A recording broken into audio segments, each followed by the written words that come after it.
Bueno, buenos días. Estamos con tu Juaililla Gea Zamora, que es mujer wichí, que es médica, que trabaja en este momento en el hospital de Cachi y que tiene una trayectoria en salud sanitaria, en salud comunitaria que para nosotros era muy interesante conocer desde el museo.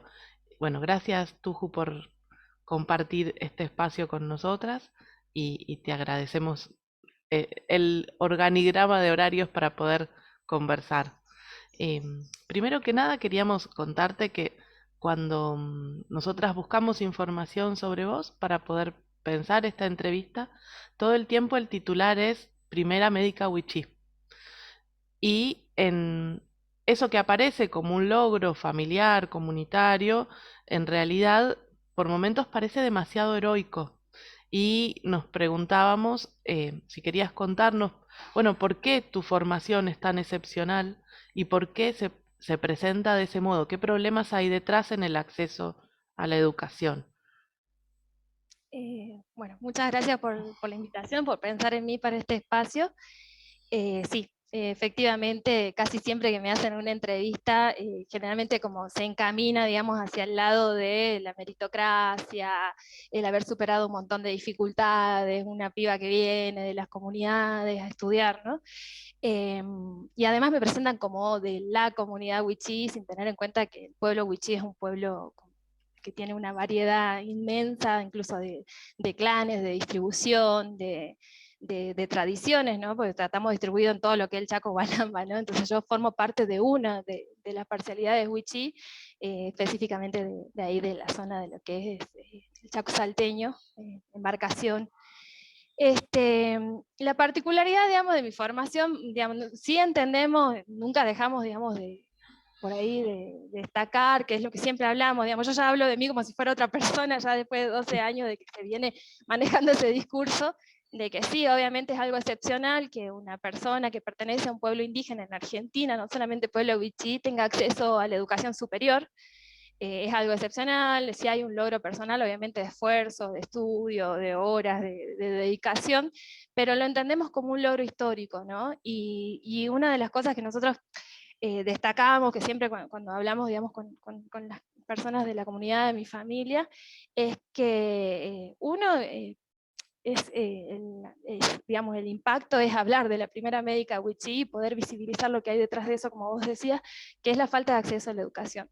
Para yo poder estudiar medicina, no tuve que hacer una serie, digamos, de trámites para poder estudiar en un país extranjero. O sea, el Estado argentino, después de más de 200 años de república, no había garantizado que ninguna persona del pueblo wichí se gradúe en la carrera de medicina, muy pocos graduados de otras carreras, ¿no? Entonces, la primera médica wichí no se graduó gracias al sistema educativo argentino, que es presentado, digamos, como un sistema accesible, público, gratuito.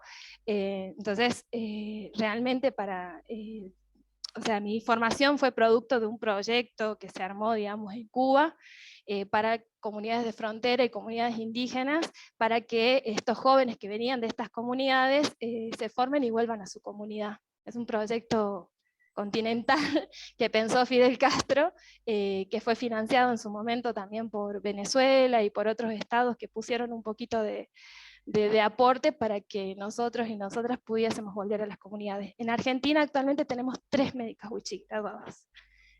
Yo fui la primera, después tenemos otro médico, los otros 2 están en Salta, ¿no? Uno en Salta Capital, que es especialista en terapia intensiva, y tenemos otra compañera que es especialista en medicina familiar en Orán. Todos en sí volvimos a la provincia en diferentes inserciones, pero después de que nos graduamos en Cuba, no hubo noticias de otros chicos y chicas que se hayan graduado en la carrera de medicina, por lo tanto seguimos con la falla, digamos, en la cuestión del acceso. Hace poquito salió la noticia de un chico que se graduó, bueno, pero estamos hablando de un pueblo que tiene una población de Sí, 200.000 personas, claro. 250.000 personas, ¿no?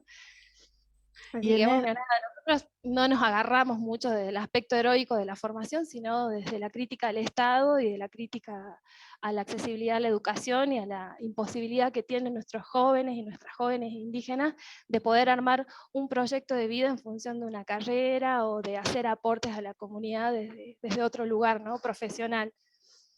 Pensando en tus aportes desde la medicina, en esa vuelta probablemente haya cambiado tu mirada del sistema de salud y queríamos preguntarte, bueno, ¿cómo ves el sistema de salud en relación al pueblo wichí y a otras comunidades, pero sobre todo cómo se plasma el racismo y la discriminación en ese sistema? ¿En qué pequeñas prácticas podés identificarlo? Mira, o sea, partamos desde que el sistema sanitario no tiene personal jerarquizado que pertenezca a pueblos indígenas. Cuando hablamos de personal jerarquizado, estamos hablando de un sistema médico hegemónico, ¿no? Donde todo ronda alrededor del médico y la médica, ¿no? Tenemos muy pocos profesionales indígenas dentro del sistema sanitario.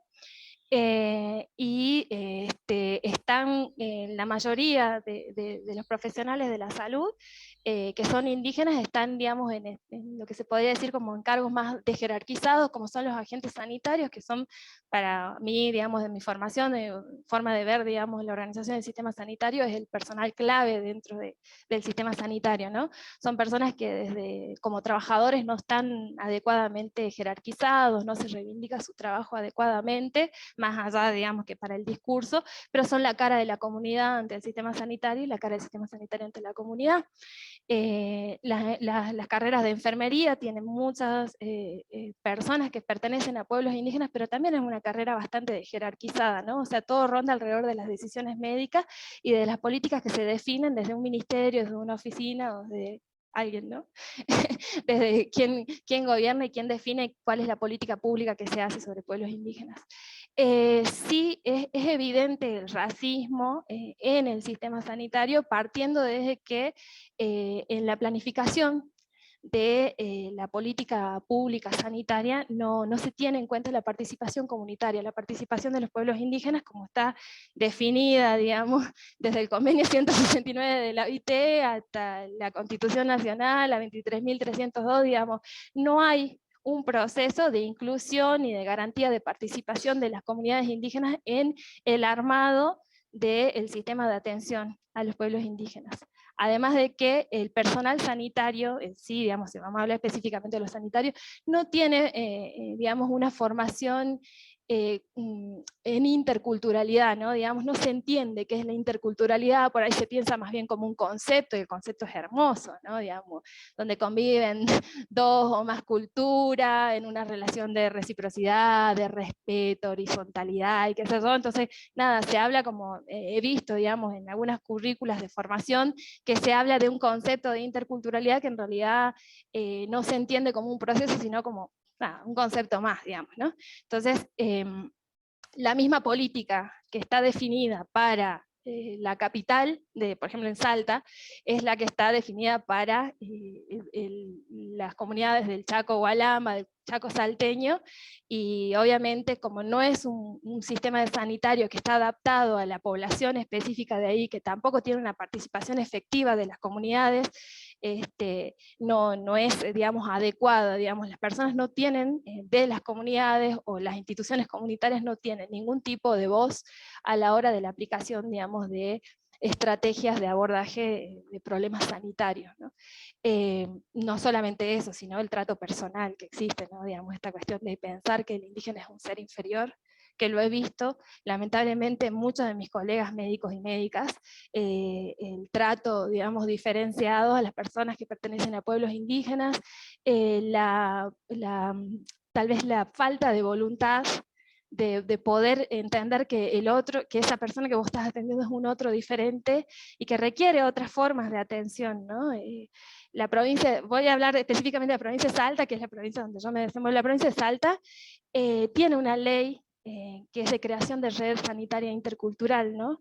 Tiene 7 años encajonada, se había hecho un agite hace poco para poder reglamentar la ley, y supuestamente se estaba avanzando en la reglamentación y hasta el día de hoy todavía no se ha reglamentado. Lo que garantiza como principalmente esa ley es el tema de poder hacer una atención, sobre todo en lo que es el traslado de pacientes indígenas a lugares de mayor complejidad, garantizarles que puedan moverse con la familia, que es una de las características de nuestras comunidades, que no se mueven solas, digamos, sino que cuando una persona está enferma y se traslada a otro lugar, se desorganiza la familia, y por ahí para evitar eso se mueve la familia completa. Y lo más importante, la presencia de facilitadores interculturales bilingües en el sistema sanitario. La provincia de Salta está casi desnuda de eso, digamos, no tiene casi facilitadores interculturales bilingües, y en todo caso los pocos que existen no tienen muy definidas sus funciones, tampoco están incluidos en el proceso de atención, ¿no? Los tienen como meros traductores y no se les da formación en cuestiones sanitarias, y tampoco se les permite o no se ha permitido un proceso en el que se pueda incluir los propios saberes, en el que se jerarquicen los saberes en relación al cuidado y el acompañamiento a la persona enferma, o a los saberes que hay en salud.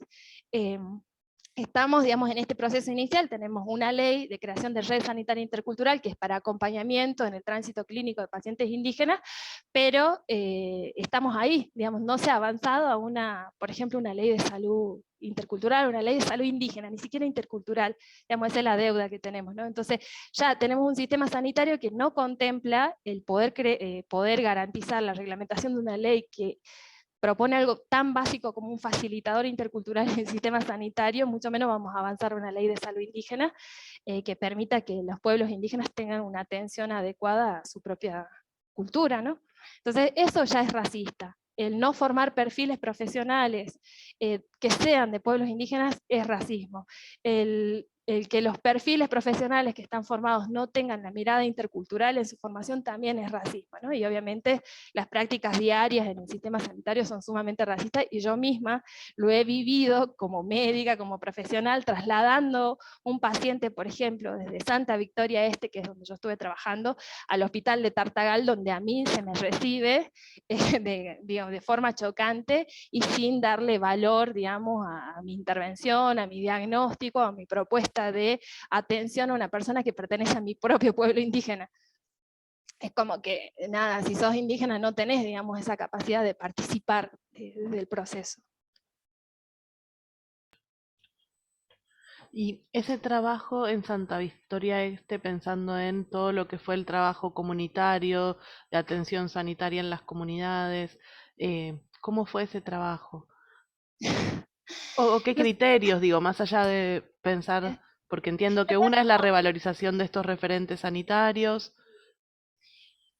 La verdad es que nosotros, cuando se dieron las noticias de niños y niñas que fallecieron en 2020, yo tuve como un regreso, digamos, a mi niñez. Yo me había ido, hacía 25 años del Chaco salteño, yo me había ido a los 10 años de allá, de Santa Victoria Este. Y me acuerdo que en esa época todavía había, ya había noticias de niños y niñas que morían por desnutrición.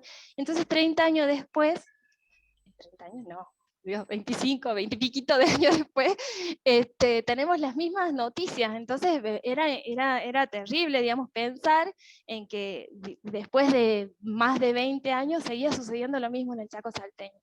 Hice una convocatoria a un grupo de compañeros y compañeras que estudiaron conmigo en Cuba, que no son indígenas, lamentablemente. Aunque fuimos algunas indígenas, fuimos muy pocos los indígenas que pudimos acceder a las becas, a la información de las becas, y también a finalizar la carrera, ¿no? Porque muchos fueron, pero no pudieron finalizar la carrera por cuestiones de déficit previo, ¿no? De la formación y la cuestión del desarraigo, que es muy difícil, ¿no? Y nos fuimos para allá, para Santa Victoria Este, y obviamente somos perfiles que hemos estado haciendo trabajo internacionalista, hemos trabajado en cuestiones, en proyectos de salud colectiva, epidemiología comunitaria, digamos, teníamos más o menos un perfil muy orientado a la comunidad y a la revalorización de los saberes de las comunidades en salud.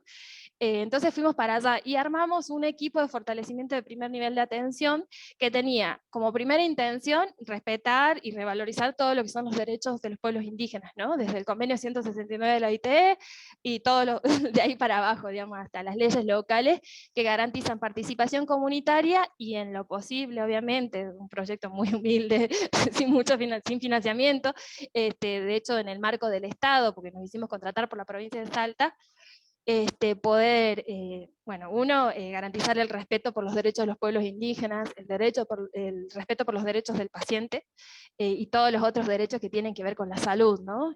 Salud sexual y reproductiva, derechos de niños, niñas y adolescentes y todo esto.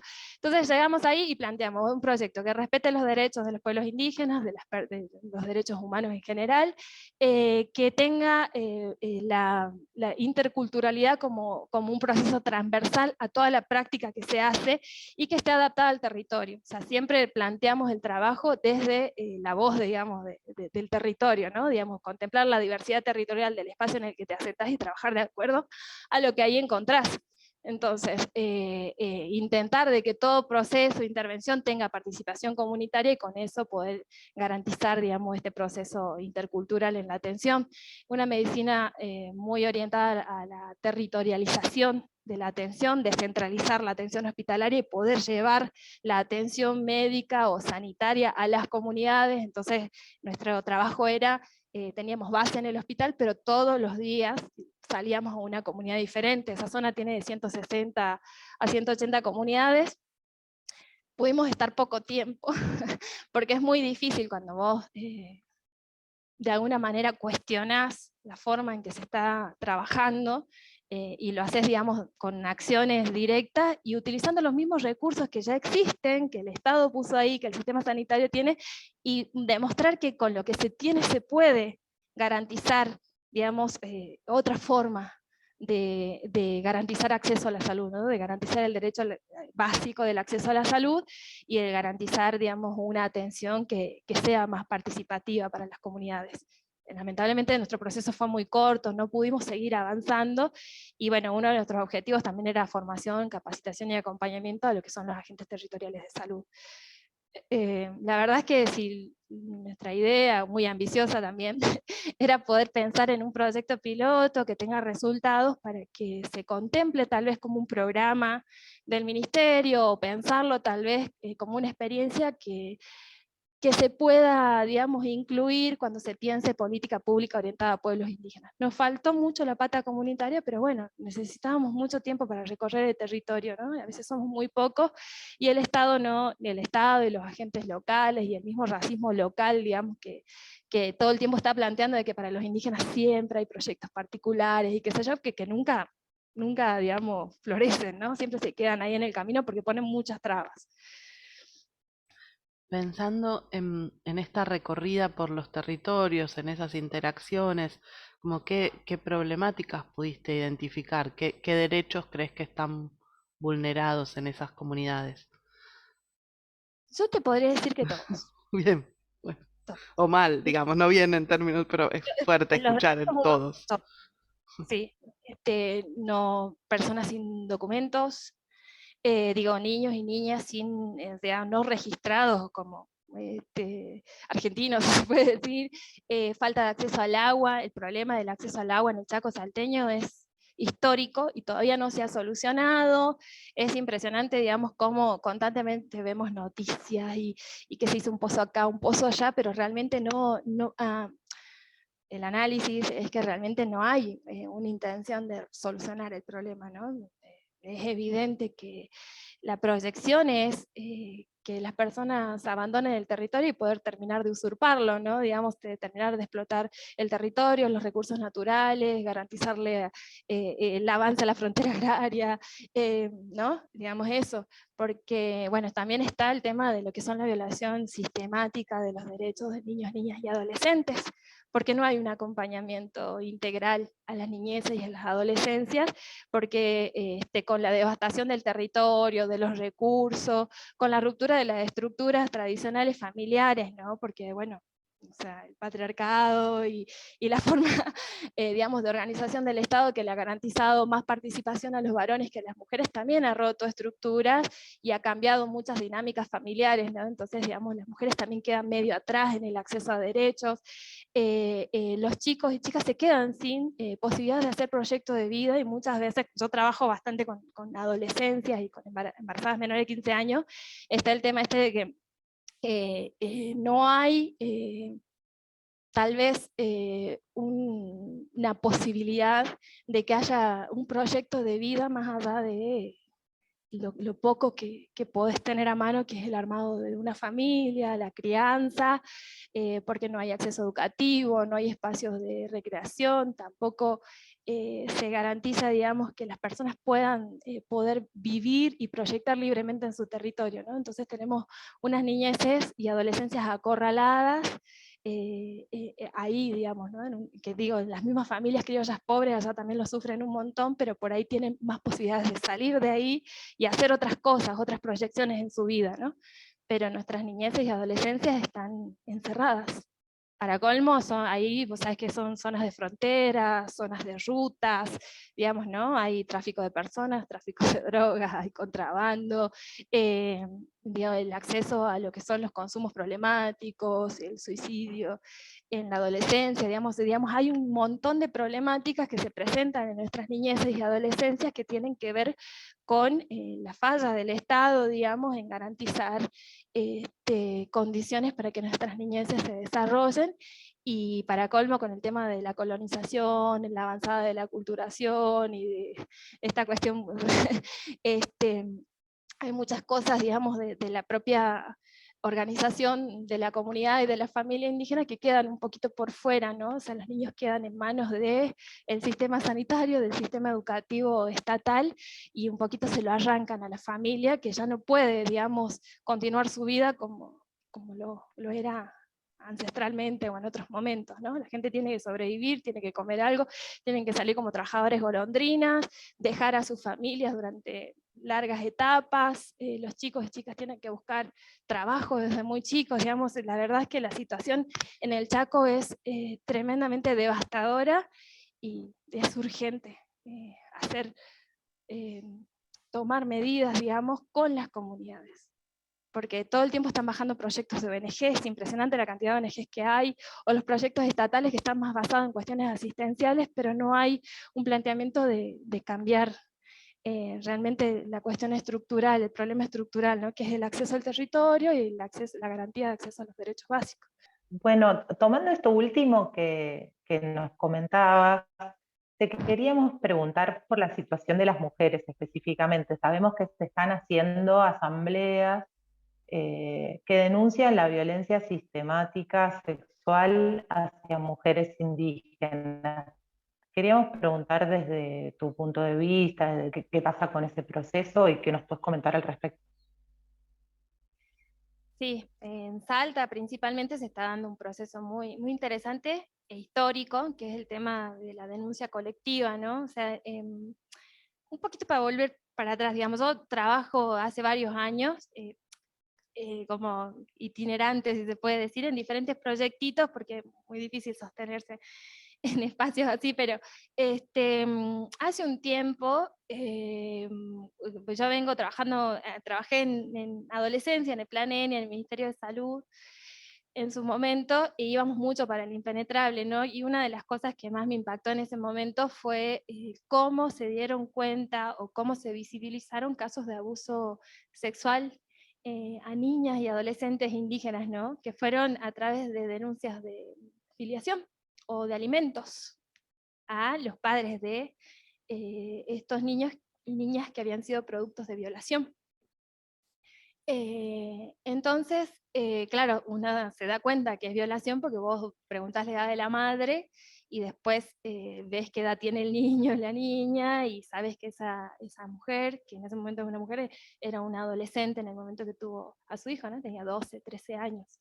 Entonces, bueno, esto es algo que ya se viene, digamos, la gente que trabaja en el Chaco de forma seria. Cuando hablo Chaco, yo hablo del amplio territorio del Chaco-Gualamba, viene dándose cuenta, digamos, a través de estas situaciones, y viene pudiendo visibilizar, porque hay cosas que se saben pero que no se hablan, ¿no? Porque no se mediatizan, porque no existe la cuestión de la denuncia, porque tiene que ver también un poquito con la cuestión de falta de acceso a la justicia para las mujeres y para las adolescencias en situaciones que tienen que ver con violaciones, de abuso sexual y violación de sus derechos, ¿no? Entonces, como la falta de acceso a la justicia, la falta de protección a la familia, la falta de protección al denunciante, incluso a la gente institucional que denuncia muchas veces, que puede ser del sistema educativo, del sistema sanitario, no tiene un acompañamiento adecuado del Estado y del sistema judicial en cuestiones de protección, ¿no? Entonces no se hace la denuncia.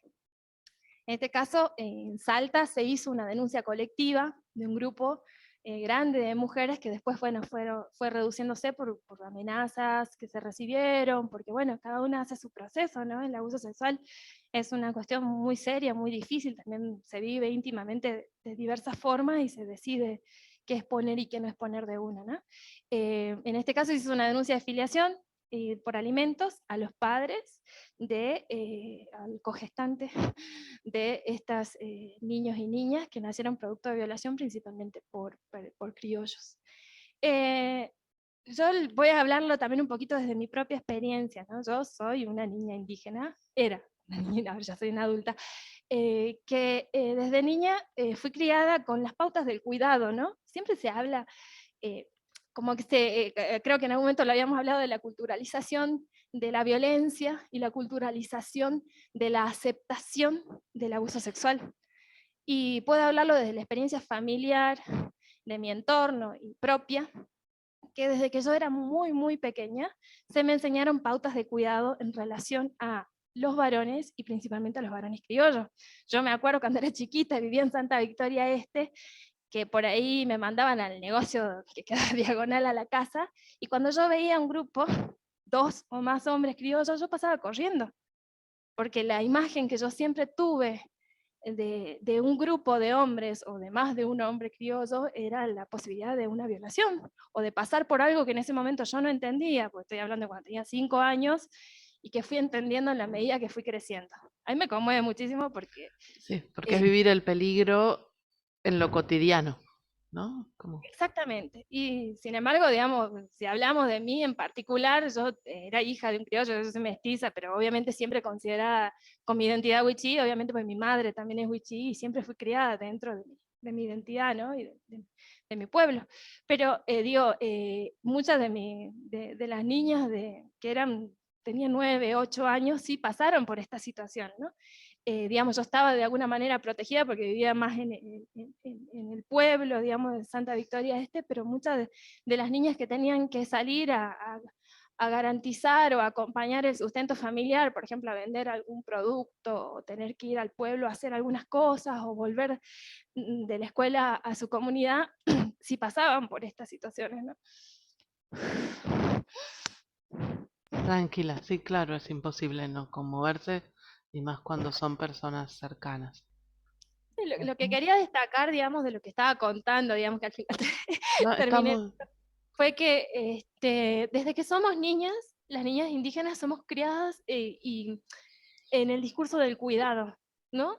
De que si vos ves a más de un hombre criollo, o ves a un hombre criollo y estás sola, corres, digamos. Entonces, hablar, culturalizar y decir que para nosotros es natural que nos violen, que es algo aceptado y que nuestras familias lo garantizan, digamos, es aberrante decir algo así, porque el discurso desde que somos niñas es que nos cuidemos, ¿sí? Porque a veces no hay nadie que nos cuide, porque nada, a veces nos toca caminar de un lugar a otro, o poder recorrer ese territorio que es nuestro, que tenemos derecho a recorrer, pero que no podemos recorrer en paz porque hay alguien que te va a hacer daño, hay un grupo de personas que te va a hacer daño, un grupo de varones que puede hacerte daño.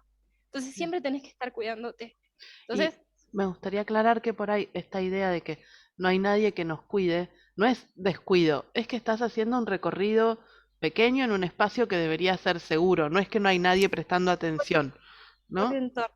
No, sí, totalmente, no estoy hablando del descuido del Claro. adulto. Digamos, el proceso de autonomía en las niñeces indígenas, que es algo que me parece que queda muy pendiente cuando pensamos incluso yo todo lo pienso en plano de política pública, ¿no? Está Digamos, muy cuando bien. pensamos en políticas públicas de cuidado, en políticas estatales de cuidado, no se tiene en cuenta esta cuestión de la interculturalidad en entender la diversidad territorial, la diversidad cultural que existe en este país, porque somos un país plurinacional, que tenemos un montón de culturas indígenas, un montón de pueblos indígenas que tienen sus propias concepciones. Entonces, la cuestión de la autonomía dentro del territorio para las niñeces indígenas es diferente cuando la pensamos en los Wichí o en el Chaco salteño, ¿no? O sea, si pensamos que las familias indígenas a partir de los 8 años, los chicos empezaban un proceso de autonomía en el que podían caminar solos, recorrer el territorio, acompañarse de un grupo de niños y niñas de su edad, jugar sin que tus padres o tu madre o tus abuelos estén todo el tiempo con los ojos encima porque confían en que es un territorio seguro y que de pronto fue intervenido por un grupo de personas que está ahí, digamos, para hacerte daño por diversión, digamos, ¿no? Entonces, digamos, sí es una cuestión cultural el tema de garantizarle a nuestras niñeces un proceso de autonomía en el que vos poquito a poco los vas soltando y le vas permitiendo recorrer el territorio. El problema es qué es lo que invadió el territorio, qué es lo que intervino el territorio y que puso en peligro la autonomía de las niñeces, que sigue luchando, digamos, la familia indígena por garantizar la autonomía de sus hijos e hijas, pero hay algo que está todo el tiempo anunciando peligro, porque las violaciones no solamente se han dado a niñas, mujeres, sino a niños también, ¿no? Y también la violación como una forma de amedrentar a las familias indígenas, la violación sistemática, digamos, a mujeres adultas, a adolescentes y a niños y niñas. Digamos, Sí, la como violación una cuestión de poder también. el abuso sexual es una muestra de Totalmente. poder patriarcal y de las instituciones locales no indígenas, digamos, ¿no? Entonces, es difícil, digamos, Sí. eso, ¿no? Entonces, cuando hablamos de acceso a la justicia, recibir, digamos, reivindicación al reclamo, digamos, de castigo para el violador o los violadores y no la recibís, cuando una familia decide hacer una denuncia y no es adecuadamente acompañada, no es adecuadamente informada, una familia que entiende que por más que denuncie o no, está más en peligro si denuncia que si no denuncia, digamos. Claro. Entonces, digo, cuando se tiene en cuenta eso, y entonces ahí sí, ahí digamos nos cuestionamos esta culturalización que se hace y que nos dice que a nosotras, las indígenas, estamos acostumbrados a que nos violen, estamos acostumbrados a que nos casen de chiquitas, a que tengamos hijos desde niñas, digamos. Ahí nos tenemos que cuestionar un montón de cosas, ¿no? Sí, es muy sádica esta cosa de apelar a lo cultural para justificar situaciones de abuso, pero lo cultural desaparece cuando llega el momento de que las políticas públicas consideren esos aspectos para Sí, accionar de manera más efectiva y más respetuosa, ¿no? Como que ahí Y hay ahí, una doble vara que sí. es y ahí compleja. pensamos Informal salud. la cuestión de la ancestralidad, ¿no? Porque también digo, se culturaliza y se habla de ancestralidad. Y sí, el conocimiento, digamos, ancestral no solamente es de hace 200 o 500 años, digamos, ¿no? O sea, tenemos en 200 años cuántas generaciones, digamos, que han vivido sistemáticamente injusticias y violaciones a sus derechos, a sus cuerpos, que van incorporando, digamos, en la experiencia familiar, comunitaria y personal, que también nos hace entender que a muchas personas, digamos, que ¿para qué vas a hacer ciertas cosas si finalmente no va a tener solución? Digamos, no es que es como una especie ya finalmente en algunos casos termina siendo un lugar de resignación, ¿no? El entender que por suerte tenemos este grupo de mujeres que ahora se están levantando, personas que todavía, que impulsan, digamos, a las mujeres y a las comunidades a empoderarse para denunciar estas situaciones, pero también existe mucha resignación por la falta de acceso a la justicia. Entonces, hay familias que están resignadas y ahí lo podemos atribuir, sí, hay un conocimiento ancestral que tiene que ver con la protección, protegerse. ¿Sí? Protegemos a nuestras niñeces como se puede, pero también nos protegemos de las amenazas que significa hacer una denuncia. Juay, pensaba para cerrar esta nota, vos hablabas de ancestralidad y de las familias y en algunas de las entrevistas que te han hecho hablas de que venís de una familia con tradición de lucha ancestral, como de muchas personas que desde distintas herramientas vienen eh, reivindicando derechos y planteando, bueno, el derecho al territorio y muchos otros. Em, ¿Cómo imaginas algo de esta lucha a futuro? Digo, como médica, ¿cuál ese es tu lugar de lucha? Sí, es el lugar que me tocó. Yo vengo de una familia de médicos y médicas indígenas, siempre lo digo. Pero hay una cosa que tal vez pude haberlo dicho al principio, cuando hablabas de la cuestión heroica, de graduarme. A las jóvenes indígenas, a muchos de nosotros nos toca agarrar lo que nos dan. lo que te den coge, dicen los cubanos, ¿no? Agarrar lo que tenemos a mano. O sea, más allá de las proyecciones que yo tuve en mi adolescencia o en mi niñez, siempre quise estudiar en la universidad, digamos, algo como que se me inculcó. Yo no pensé en ser médica específicamente. Yo agarré la beca en medicina porque consideré que era la oportunidad que tenía, ¿no? Entonces, a las personas indígenas nos toca tomar las oportunidades que tenemos, ni siquiera podemos, finalmente, muchos de nosotros no podemos elegir qué ser y qué hacer. Sí, qué hacer con lo que obtuvimos, ¿no? Digamos, yo ahora entiendo que mi trabajo, mi militancia y todo lo que yo puedo hacer lo voy a hacer desde este lugar, ¿no? Porque con lo que me dio Cuba en mi formación, con lo que me dio Venezuela en el posgrado y en la experiencia de trabajo con comunidades indígenas, con lo que pude trabajar acá, ¿no? Entonces sí, desde la medicina, desde la salud, digamos, el cambio que busco, ¿no? Obviamente, pensando un poquito, yo creo que uno de los, entiendo, digamos, mucho digamos, mi madre, mis tíos y otras personas, digamos, de los pueblos indígenas, están en organizaciones, digamos, indígenas que tienen, digamos, que te hacen una carpa, que presentan leyes, que luchan todos los días en las calles, en las comunidades, que hacen difusión sobre los derechos de los pueblos indígenas, que concientizan, que enseñan muchas cosas, y bueno, algunos de nosotros que nos tocó transitar estos espacios que tienen relación con las instituciones, es hacerlo también desde acá y poder trabajar para poder interculturalizar la política pública argentina y de la provincia, ¿no? O sea, poder garantizar que a partir de nuestra experiencia, de nuestro tránsito acá, podamos garantizar que muchos hermanos y hermanas de los pueblos indígenas también puedan estar acá y poder cambiar la historia de la política pública, en este caso sanitaria, en la Argentina, que sea más inclusiva, que tenga participación comunitaria real, que se garanticen procesos de salud colectiva y de salud indígena, digamos. Así que bueno, este es el lugar que quisiera, digamos. Yo quisiera que la política pública, sanitaria, contemple la diversidad territorial y la participación comunitaria indígena, y vamos a luchar por eso hasta que seamos viejitos y haya un montón de gente como nosotras y nosotras acá. Bueno, la verdad es que te agradecemos muchísimo. Eh, Nada, creo que quedamos muy conmovidas por tu Ujú. relato. Confiamos al escucharte que esa lucha no va a terminar y ojalá que en ese ser viejitos en ese momento no sea tan necesaria. Digo, como que ya llegue un momento en el que puedan algunas cosas estar más garantizadas y que el esfuerzo sea menor, ¿no? Como para los próximos y las próximas que vienen.